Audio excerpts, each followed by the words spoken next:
ప్రయత్నాల చాలా మంది తమ అవసరతలు తీర్చుకోవడం కోసం మాత్రమే దేవుడిని స్థుతిస్తూ ఉంటారన్నమాట. దేవ నా బలహీనత ఉంది, అది తగ్గించు. దేవ నాకు ఇల్లు లేదు, ఇల్లు. దేవ నాకు డబ్బులు లేవు, డబ్బులు తెచ్చి.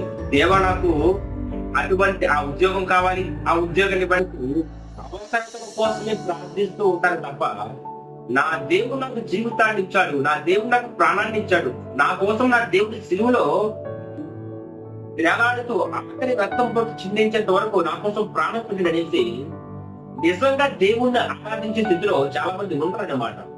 ఎవరైతే నిజంగా దేవుణ్ణి ఆరాధిస్తారో వాళ్ళకి ఎటువంటి అక్కలు, కోరికలు, అవసరతలు ఉన్నాయో అవన్నీ దేవుడు తీరుస్తాడు.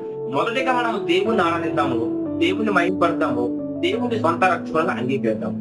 ఆమె God bless you. Praise the Lord. நன்றி நன்றி நன்றி.